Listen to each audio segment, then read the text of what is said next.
how pension reform will affect young teachers and new entrants to the profession. I'd like to start off just by talking about the situation that young teachers find themselves in today. And I'm sure that there are plenty of young teachers out there who understand what I'm talking about. Thank you. Even without pension reform, being a young teacher today, a new entrant to the profession, is no picnic. We enter a profession with a pay freeze, so the real value of our wages is diminishing on year. We have a relatively low starting salary in a profession where we have to have a 3-year degree, a further professional qualification, and a probationary year.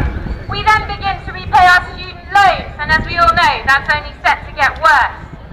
Living costs are rising, food costs, fuel costs, and I'm sure I'm not the only young person here who views the possibility of buying a house as a very distant dream indeed.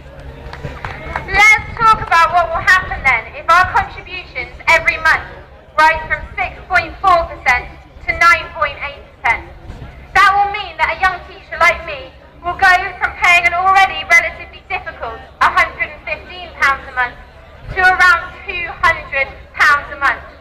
That will have a very real effect on young teachers' living standards.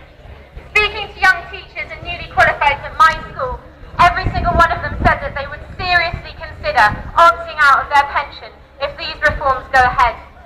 That will be very serious. It will be serious for them personally, because the contributions you make when you're young are the most valuable pension contributions you ever make. It will also be serious for the pension system, because if young teachers cannot afford to pay in to the teachers' pension scheme, there will be no pot and there will be no pension. Finally, I'd like to talk about what will happen in terms of future newly qualified teachers if these reforms go ahead. I'm sure no one here today would argue with me that the future of Britain and the future of our economy rests on having a successful and competitive state education system. It's really important that we continue to attract high caliber undergraduates and motivated people to the profession. There are many, many brilliant things about working with young people and about the job that we do as teachers. But financially speaking, our pension is the financial good thing about teaching. I say to you then that we are striking today not to call